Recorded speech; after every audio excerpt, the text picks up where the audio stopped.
Hola a todos y a todas. Estamos en un nuevo videochat, un videochat pregunta trasplantes, un videochat que estamos con José Miguel Pérez Villares, buen amigo, desde hace poco coordinador andaluz de trasplantes. Antes su vida está muy ligada al trasplante. Él ha sido coordinador sectorial Granada-Jaén de trasplantes. Él es intensivista, trabaja en el Hospital Virgen de las Nieves.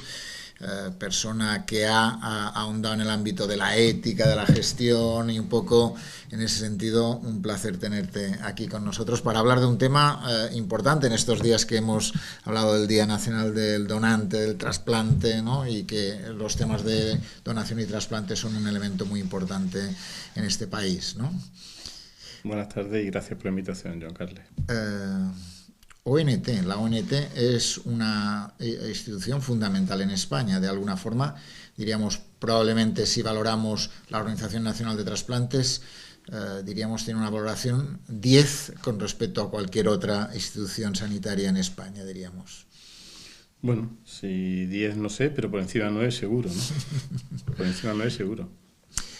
¿Y por qué ha ganado eso? ¿Por qué ese proceso de conseguir probablemente país con mejores datos de donación y trasplante de órganos? España, ¿no? ¿Qué es lo que ha hecho llegar a estas cifras hoy en día? Bueno, estaríamos hablando de lo que se conoce como el sistema español o el modelo español de donación y trasplante, ¿no? Que fue el que diseñó con acierto Rafael Matesanz y que tiene varios elementos, ¿no? Un elemento fundamental es, a diferencia de lo que sucede en otros países, que los coordinadores de trasplantes, que son las personas que gestionan todo el proceso, no están en una oficina fuera del hospital, sino que son en su inmensa mayoría enfermeros, médicos y especialistas en cuidados intensivos, es decir, están dentro del hospital donde están aquellos pacientes que desgraciadamente por su mala evolución pueden ser donantes. Otra clave es un modelo legislativo que favorece la donación, una preocupación por la formación, quizás sea dentro del ámbito de la sanidad la institución que más invierte en formación de sus profesionales. Otro elemento muy importante es la atención a los medios de comunicación. De hecho, parte importante del éxito es la credibilidad que el programa tiene ante la sociedad en base a la labor que hacen los medios. Tiene también aspectos organizativos importantes para determinar el éxito, como una organización intrahospitalaria, autonómica y nacional. Y finalmente, pero no menos importante, que nuestra sociedad, aunque seamos muy autocríticos siempre, pero la sociedad española es una sociedad generosa. Cuando se hacen encuestas de población en países, en España la gente dice que sí a la donación en torno a un 40 o un 50%.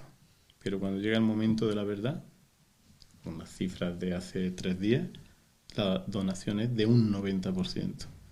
Mientras que cuando la entrevista le hace a países del norte de Europa, en la entrevista alejada del momento de la donación, tienen una respuesta superior a la nuestra, en torno a un 60 o un 70%, pero luego cuando llega el momento la respuesta baja a la mitad.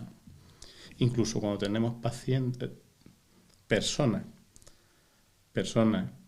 donantes de estos países, a partir de vivir en España 1 año y medio, 2 años, su tasa de donación pasa a ser, si en su país era del 50% de decir sí a la donación, cuando llevan 1 año o 2 viviendo en España, pasan a decir sí a la donación en un 90%. O sea que el sistema convence incluso a los que nos visitan. A los que nos visitan. Qué curioso, ¿no? Cómo es. Por tanto, el modelo español es un modelo de éxito, sin duda, que además genera modelo, ¿no? Como tú decías, tal. Y de alguna forma, yéndonos a las preguntas que nos han enviado nuestros pacientes, ¿qué órganos y qué tejidos se pueden donar? Bueno, pues se puede donar prácticamente casi todo. Si empezamos por órganos, pues podemos donar corazón, podemos donar pulmones, podemos donar riñones, podemos donar hígado, sobre todo para niños, aunque también adultos se puede donar intestino, y podemos donar tejidos, y dentro de tejidos pues tenemos segmentos vasculares, es decir, trocitos de arteria, incluso de vena. Podemos donar estructuras óseas y tendinosas y podemos donar estructuras córneas, básicamente, incluso el corazón, no ya como órgano, sino las válvulas cardíacas, ¿no? los tejidos son los hermanos menores de la donación, se habla poco de ellos, pero es lo que permite que una persona no pierda la movilidad de una pierna o la propia pierna, o que una persona recupere la capacidad de ver, ¿no? O sea que es importante también que cuando en la entrevista de donación el coordinador le pregunta, mire usted, ¿puede donar órganos y tejidos? Que la respuesta incluya los dos aspectos, ¿no? Esa es la clave, órganos y tejidos, ¿no? Porque normalmente los órganos es lo que más se habla, ¿no? Y los tejidos es lo que marca y ayuda a mucha gente, ¿no? Que lo que estás diciendo. Y deben estar tranquilos en ese aspecto, que no sé si es una de las preguntas que me comentaba antes Joan Carles en cuanto a la preocupación por cómo queda el aspecto externo del donante una vez que ha terminado la intervención, ¿no? Sí, hay una pregunta alrededor, ¿qué pasa con las funerarias, alrededor de problemas que puede haber, etcétera, ¿no? Pues los cirujanos de trasplante y todo el equipo de enfermería que está en quirófano, como no puede ser de otra manera, incluso está regulado por ley, parte de sus funciones es restaurar perfectamente el cuerpo de esa persona que tan generosamente ha finalizado sus días, de tal manera que todos los cuidados, los ritos funerarios, la presentación del cadáver que quiera hacer su familia no se va a ver alterado para nada por las intervenciones de la donación. Lo cual es un aspecto importante, sí, que preocupaba a algunos de nuestros pacientes que nos han escrito y tal, ¿no? ¿Qué pruebas se hacen a un donante? Nos preguntan. Bueno, lo fundamental es que tenemos que garantizar que no se transmita ninguna enfermedad al receptor. Es decir, aunque el riesgo cero no existe, y eso se le explica a la familia y a los propios receptores, que nunca hay un riesgo cero, pero nuestro objetivo es que ese riesgo se aproxime al máximo cero.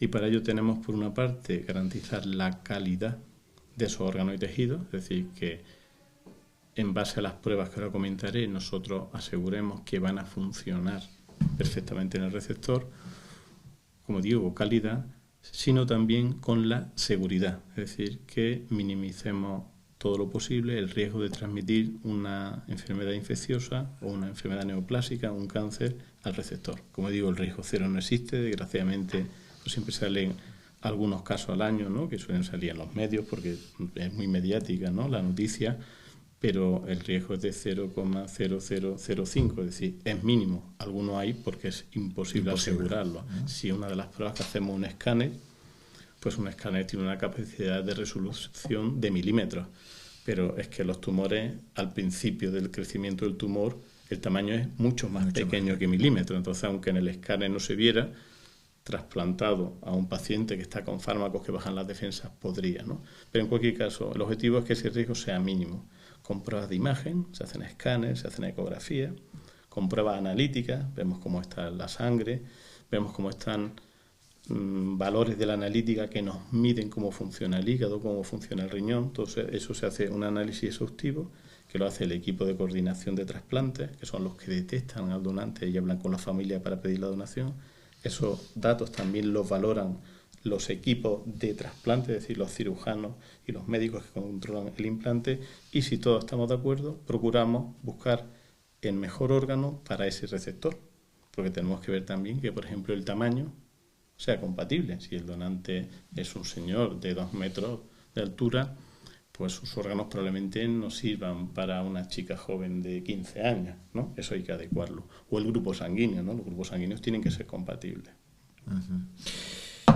Muy bien, por tanto sabemos algo más de todo el proceso, un proceso por tanto exhaustivo, muy concienzudo, que busca tener todos los elementos para decir para adelante, ¿no?, de alguna forma, ¿no? Hay una pregunta alrededor de que alguien que le interesa saber qué hay que hacer para ser donante, qué pasos tengo que dar, nos dice, ¿no?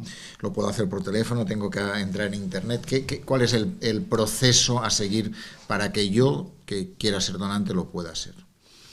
Bueno, pues lo más importante es que lo hable con la gente de su entorno, con su familia, con sus amigos, con los que conviven con él, porque desgraciadamente cuando se plantea esta oportunidad, pues uno no está en condiciones de hablar, ¿no? Bien porque está en una situación de coma profundo o próximo a su fallecimiento, o ya se ha producido ese fallecimiento, y entonces, lógicamente, la voluntad tiene que estar expresada antes. Existe una posibilidad de hacerse el carnet del donante, pero es una información que no tiene validez legal. O sea, nos dice, bueno, parece que esta persona quiere o quiso o querría ser donante, pero no es un documento con validez jurídica. Validez jurídica tendría, bueno, pues una declaración ante notario o el registro de voluntades vitales anticipadas, ¿no? Ya saben que se pueden desplazar las delegaciones de salud, o si están incapacitados no pueden, pidiendo cita, personal de la delegación de salud se desplaza al domicilio de esa persona para facilitarle la firma, ¿no? Esos serían los requisitos. Lo fundamental, como digo, hablar con la familia, porque con independencia de la tarjeta, con independencia de la inscripción en el registro de voluntades vitales anticipadas, además siempre se va a consultar con la familia, ¿no? Pero no, la familia es clave en ese sentido. Familia es clave. La familia es clave por otro... A ver, aquí hay tres criaturas que hay que proteger. Hay que proteger a la criatura que está en lista de espera, que todavía 1 de cada 10 lo perdemos porque no llega un donante a tiempo. En 9 de cada 10 llegamos a tiempo, pero 1 de cada 10 todavía se nos escapa. Hay que pensar en él. Hay que pensar también en la persona que ha fallecido, porque esa persona tenía un proyecto vital y si en ese proyecto vital estaba al final ser donante, su proyecto vital debe seguir respetándose al final de su vida y por lo tanto sus valores, su proyecto de vida deben respetarse si es así en el sentido de la donación.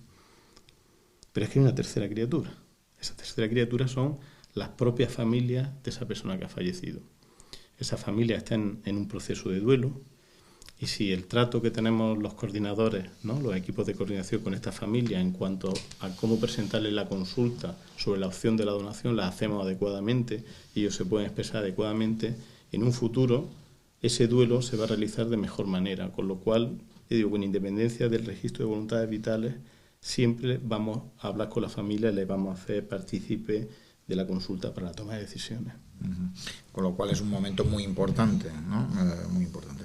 Iremos a ese momento importante porque hay alguna pregunta tal. Pero antes hablabas de el carnet de donante tal.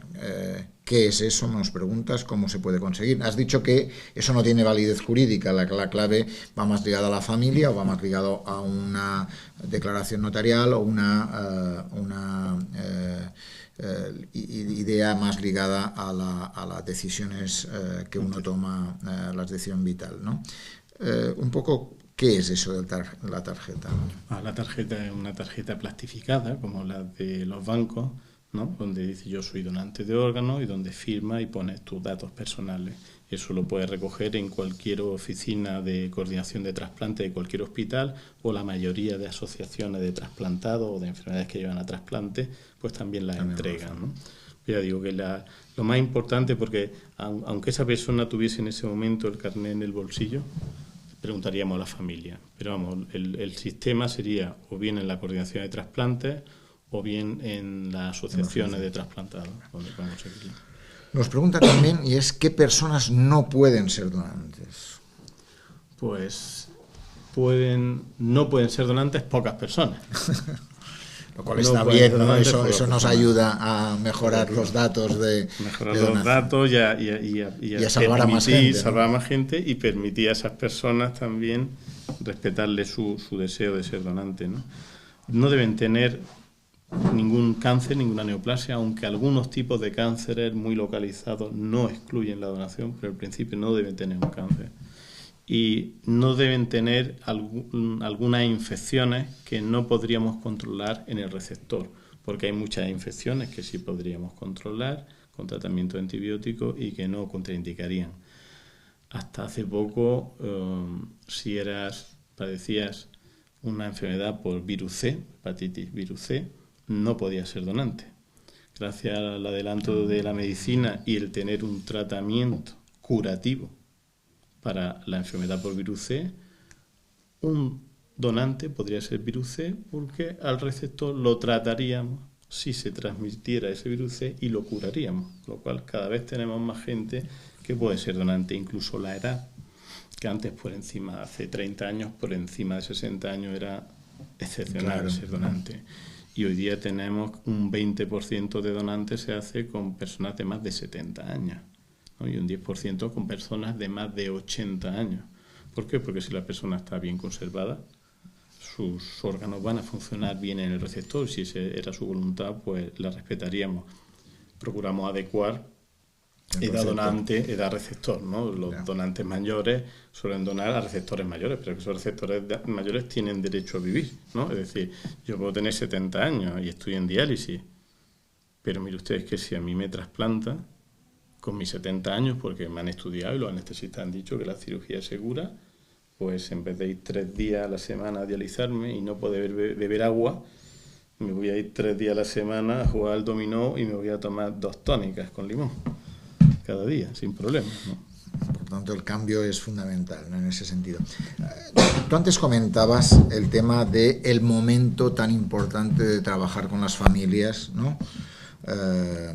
Un ser querido acaba de fallecer y os enfrentáis, y eso lo hacéis los coordinadores de trasplantes, ¿no?, en ese sentido, y os acercáis a esos familiares para poder abordar el tema de cómo hacer, qué decir, cómo tomar la decisión en un momento muy difícil para ellos y ellas. ¿Cómo es ese trabajo? Que, por cierto, tengo que decir que la cantidad de enhorabuenas, gracias que hemos recibido en las preguntas que nos han enviado nuestros pacientes, yo no lo había visto en ninguno de las miles de preguntas que hemos recibido hasta ahora, ¿no? Por tanto, también es importante decirlo, porque en este caso la pregunta dice excelente, excelente, muchas gracias, ¿no? Por tanto, se lo agradecemos también, ¿no? Sí. Pues quizás sea uno de los momentos más complejos. Desde luego, a los profesionales de los equipos de coordinación, si le haces una entrevista, una encuesta, te va a salir seguro que es un momento clave, ¿no? Porque tenemos que aproximarnos a una familia que está rota, que se le acaba de dar la peor noticia de su vida, es decir, su ser querido ha fallecido, y nosotros vamos a plantear otra cosa.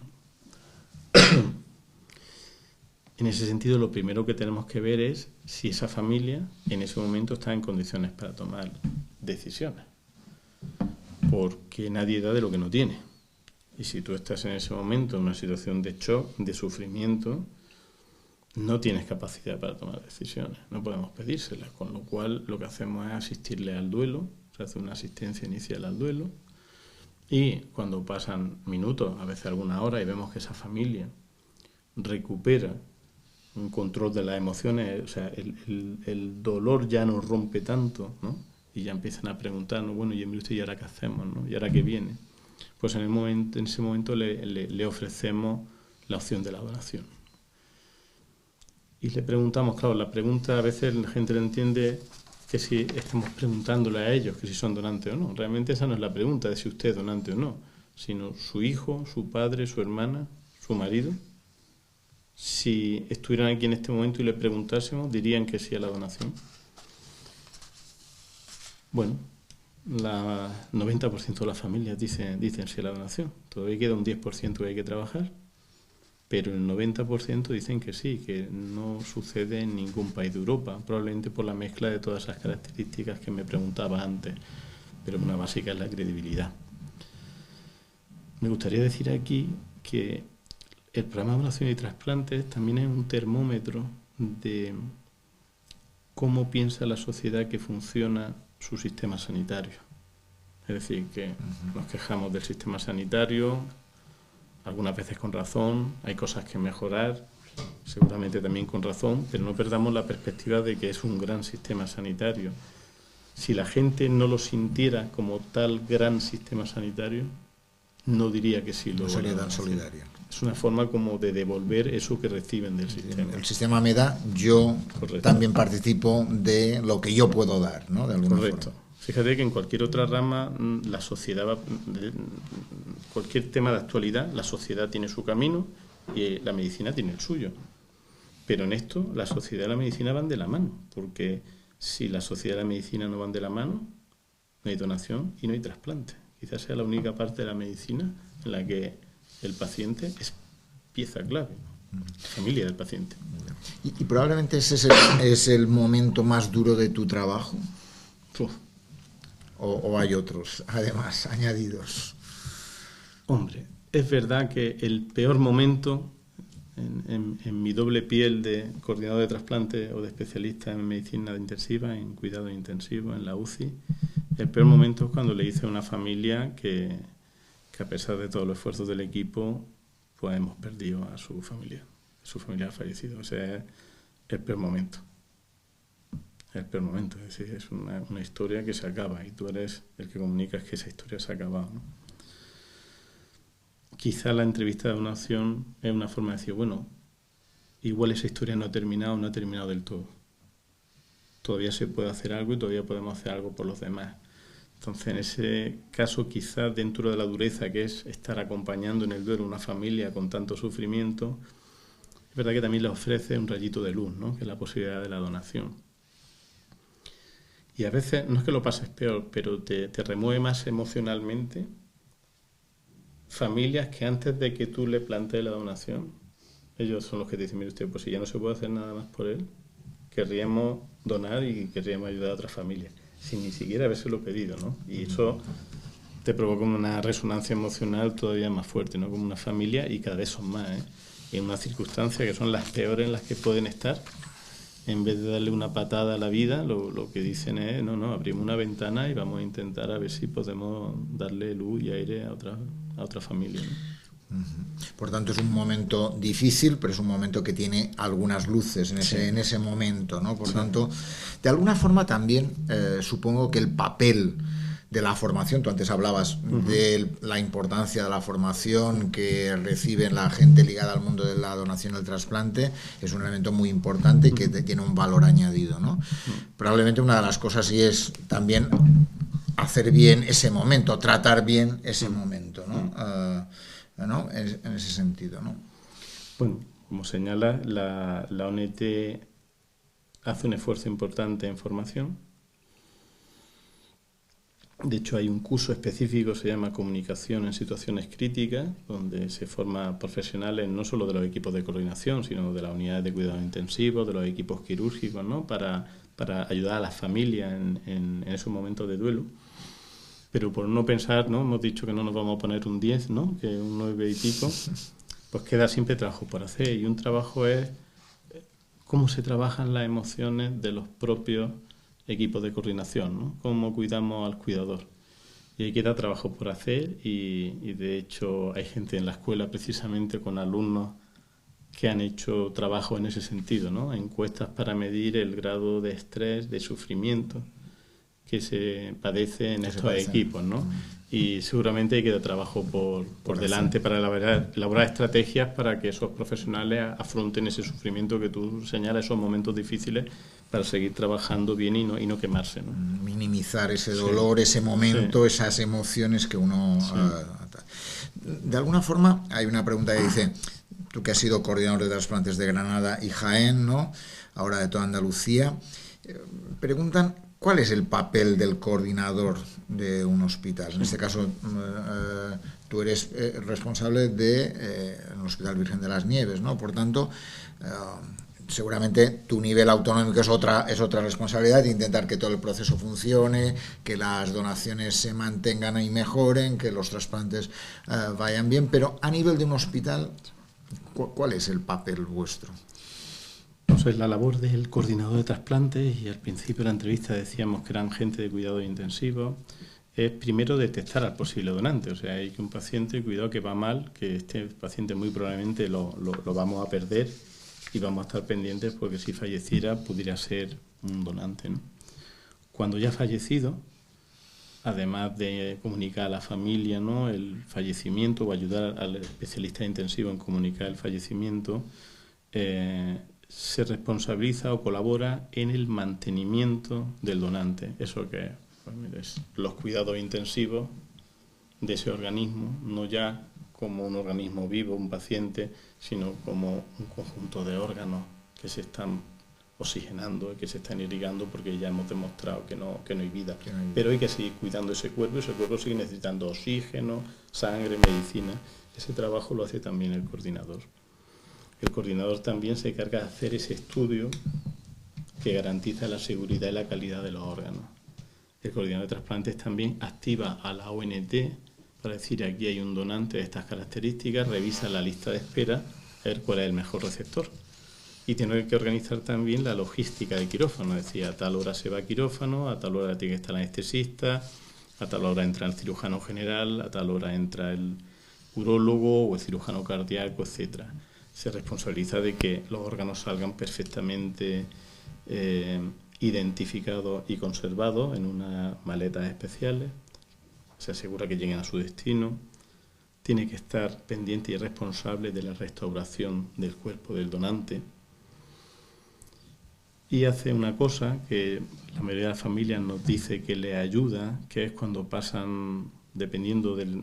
Hay diferencia entre unos hospitales y otros, pero entre 1 y 3 meses después del fallecimiento, si la familia ha dado su autorización, se le envía una carta diciendo cómo van los receptores. No podemos darle la identificación, la identidad, ¿no? Porque la ley lo prohíbe, pero sí les sirve de consuelo saber que eso ha tenido éxito y que si el sinsentido de la muerte, pues eso sigue funcionando.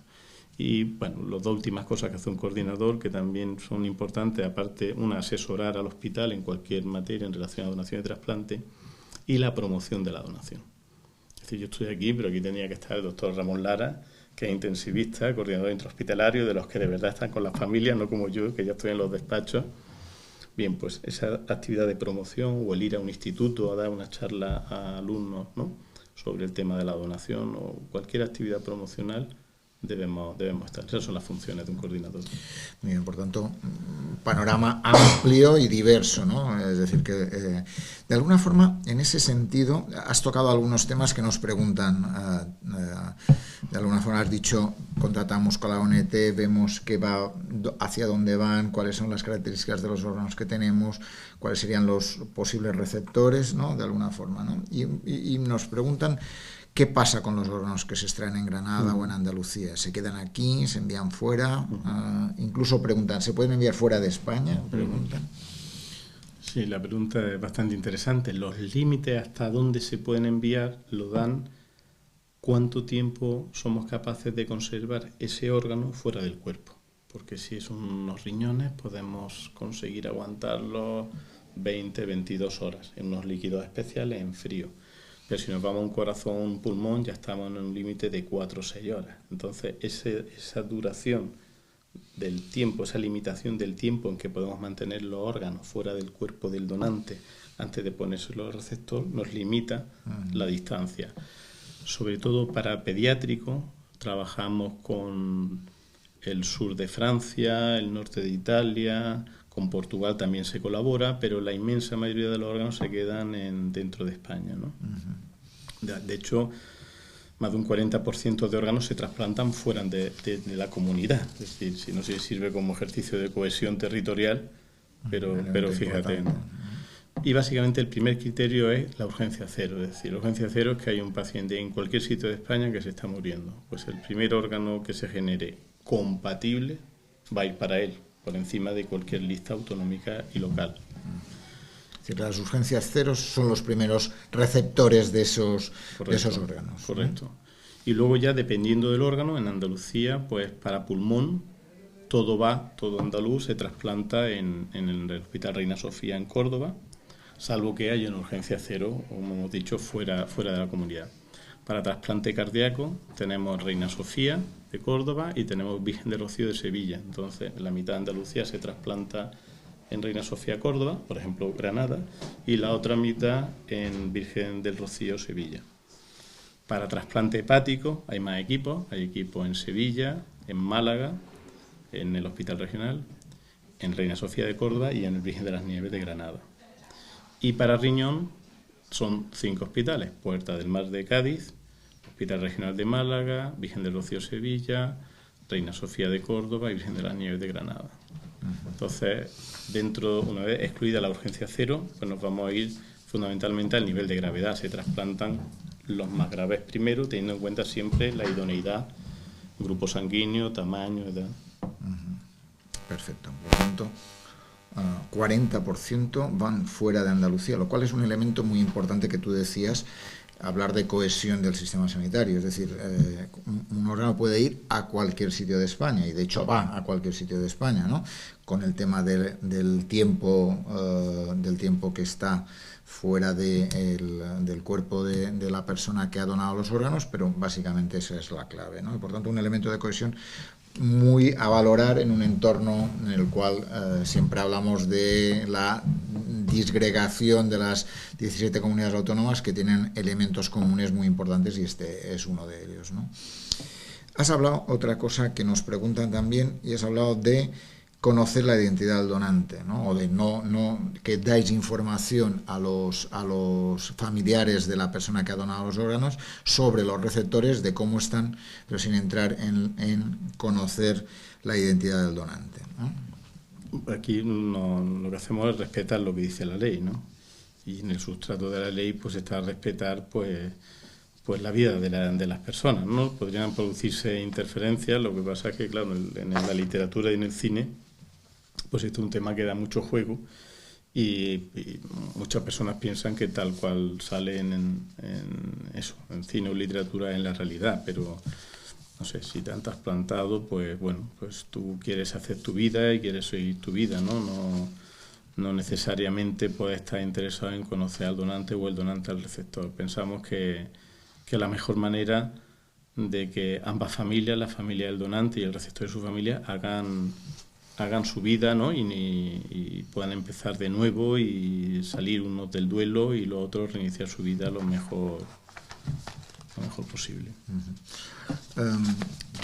En ese contexto, ¿cuántas personas hay en Granada o en Andalucía o en España? No sé qué datos nos puedes ofrecer, que están esperando un trasplante, ¿no? Porque de alguna forma tú decías, hay que cuidar al donante, hay que cuidar a la familia, ¿no? Y hay que cuidar a la persona, y lo ponías en primer lugar además, que está esperando un órgano y que por tanto necesita saber qué es lo que pasa con ello, ¿no? Bueno, pues gracias a esa solidaridad de los donantes y al buen trabajo de los equipos de coordinación y trasplante, pues no sé si es el tercer o cuarto año consecutivo, bueno, tercero porque todavía estamos en los 6 primeros meses, ¿no?, en que disminuye la lista de espera en Andalucía, ¿no? Es diferente para los distintos órganos, pero ya digo, la lista de espera va disminuyendo y bueno, ahora mismo en Andalucía hay unos 500 pacientes esperando un trasplante, la mayoría son de riñón, tengo 339, pero como hemos hecho varios trasplantes estos días, de los cuales no puedo hablar, ya serán menos, ¿no? Pero en torno a 300 de riñón, en torno a 70 de hígado, estoy hablando de toda la comunidad, sí, ¿no? En torno a 20 de corazón, en torno a 60 de pulmón y en torno a 15 de páncreas. Es decir, los resultados... La ONT tiene un plan estratégico en ese esfuerzo por seguir mejorando, haciendo autocrítica y mejorando continuo que tiene, para el 2022 pues alcanzar una tasa de donación de 50 donantes por millón de población, ¿no?, que es como nos medimos si estamos mejorando o empeorando. Y Andalucía ya desde el año pasado ha superado ese límite. Y este año también en los primeros meses, que llamamos los 5 primeros meses, con lo cual el objetivo para el 22 nosotros lo tenemos ya alcanzado en 18 y 19.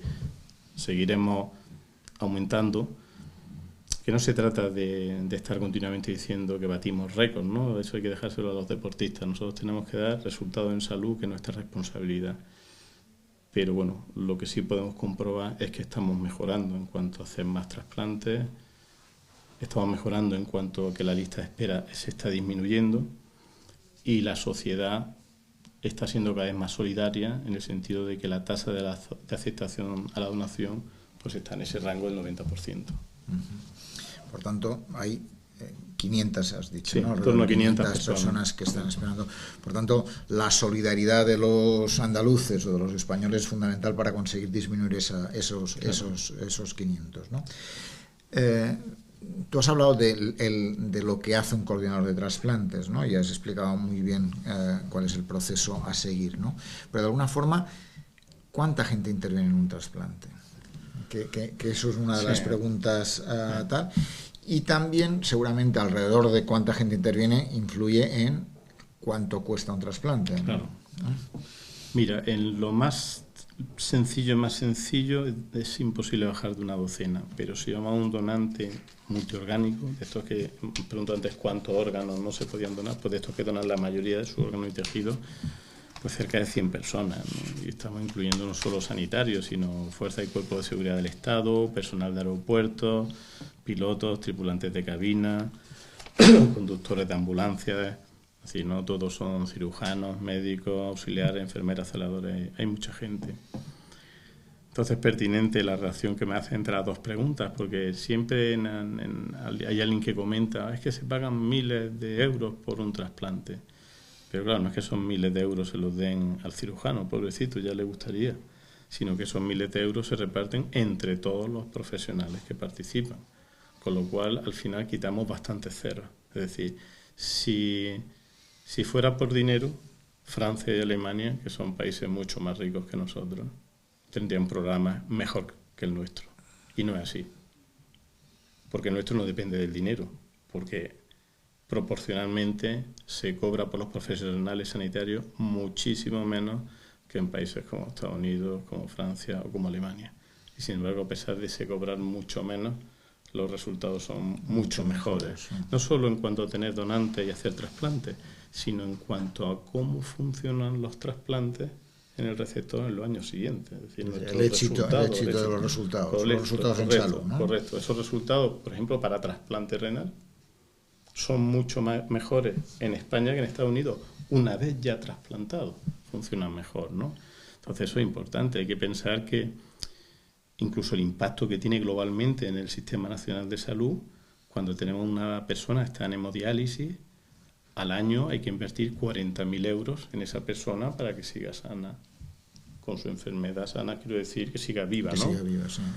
Si hacemos un trasplante, el acto del trasplante no es lo que le pagamos a los profesionales, todos los costes de material, profesional, de desplazamiento, etcétera, son unos 40.000 euros también. Pero a partir del trasplante pasa a necesitar que se inviertan solo 6.000 euros al año, o sea, de invertirse 40.000 euros al año a invertirse 6.000 euros.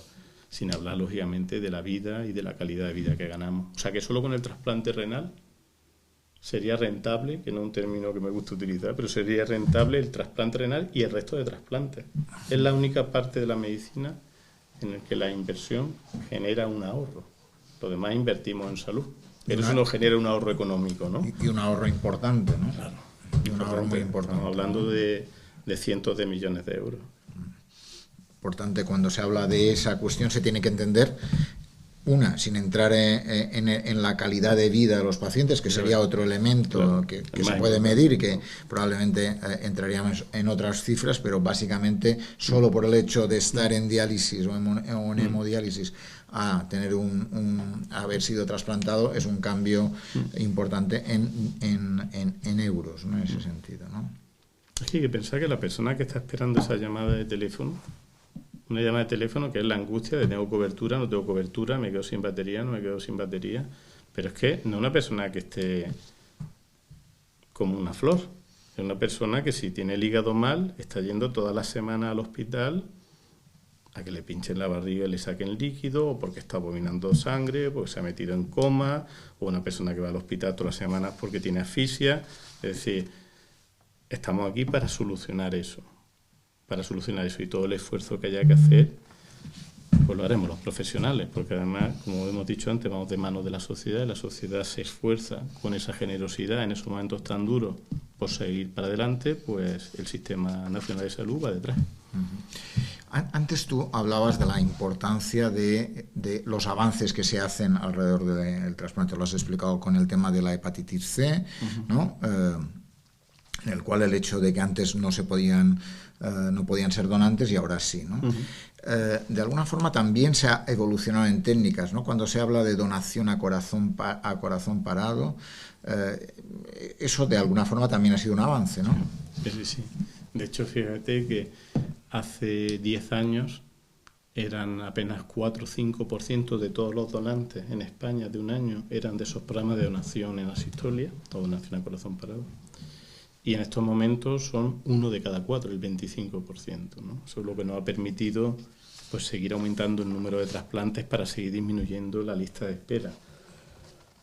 Y eso permite pues que una persona que va a fallecer en una unidad de cuidados intensivos porque le había dejado dicho a su familia que en caso de quedarse pues en estado vegetativo, una situación así, retiraran las medidas artificiales de soporte para dejar que la naturaleza siguiera su curso, algunas de esas personas pueden ser donantes de órganos y se puede respetar su voluntad de, dadas esas condiciones, retirar las medidas de soporte extraordinario y dejar que la naturaleza siga su curso, y además incorporar la opción de la donación en los cuidados al final de la vida. Pues como digo, en este momento 1 de cada 4 donantes en nuestro país procede de ese programa. Por tanto, avances, y que seguramente seguirán habiendo avances para mejorar todo ese proceso de donación. Hay una pregunta, casi estamos terminando. La verdad es que es francamente interesante estar con José Miguel hablando de lo que pasa en el mundo del trasplante, cuál es el proceso a seguir, qué se está haciendo, quiénes intervienen. Hay una pregunta sobre personas ligadas a las religiones y la donación y el trasplante. Bueno, pues curiosamente o no curiosamente, la mayoría de las religiones están a favor del trasplante, ¿no? Por supuesto, en nuestro país la religión católica o el cristianismo en general, y hay recomendaciones de algunos papas en ese sentido, explícitamente a favor de la donación.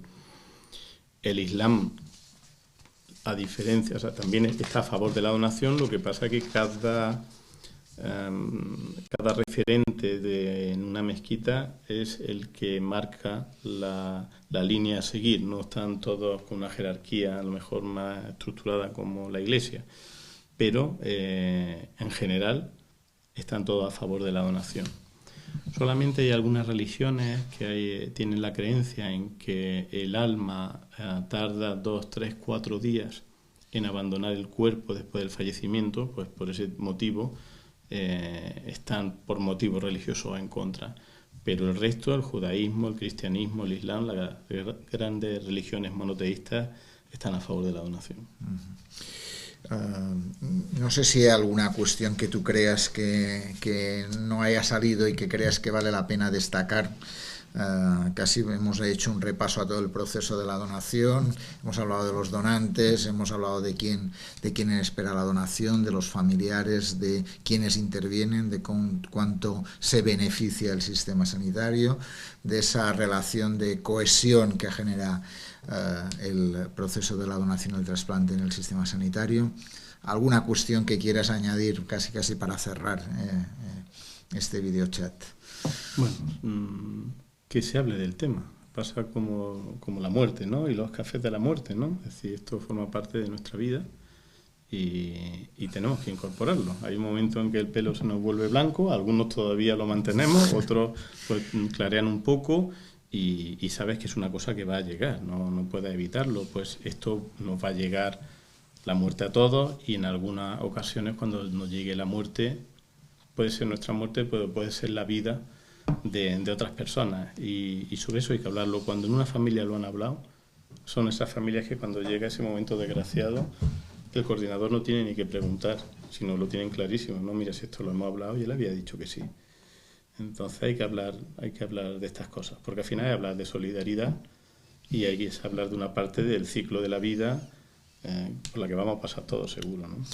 Y de alguna forma, un poco una de las cuestiones que hablaba, una persona decía, eso es regalar vida, ¿no? La donación de órganos es regalar vida, ¿no? De alguna forma. Y en ese sentido, los andaluces, los granadinos, los andaluces, los españoles somos muy solidarios y muy favorecedores de este proceso, ¿no? Así es. O sea que no solo somos, sobre todo a partir de 2017, el número 1 del mundo en donación, sino el número 1 del mundo en trasplante, en tasa de trasplante, no en tasa de donación. Es decir, que donar sirve para trasplantar, y en trasplantar ahora mismo somos el sistema sanitario que le puede ofrecer más oportunidades de trasplante a sus ciudadanos del mundo. O sea, cualquier ciudadano de España tiene más posibilidad de trasplantarse que cualquier otro ciudadano del mundo, en un sistema sanitario público. Es decir, no pagando. O sea, que da igual el dinero que tenga en la cartera. Y eso también da credibilidad. Yo sé que voy a donar porque sé que igual que dono, en la misma medida que dono, en la misma medida recibo, ¿no? Y esto es una característica del sistema que lo hace fuerte y que hay que mantener. pues vamos a seguir hablando del tema para ayudar a mantenerlo, para trabajar de una forma solidaria y conseguir que este proceso de la donación del trasplante siga manteniéndose en estos niveles de que seamos el país donde tenemos más oportunidades que cualquiera para poder ser trasplantado y por tanto mejorar nuestra calidad de vida. Muchísimas gracias, José Miguel. Y muchas gracias a todos. Seguimos en estos videochats que procuramos hacer semanalmente, y esta semana, como casi siempre, Manuela López Doblas he estado tuiteando y Marisol Suárez ha estado en la cámara. Muchísimas gracias. Gracias, John.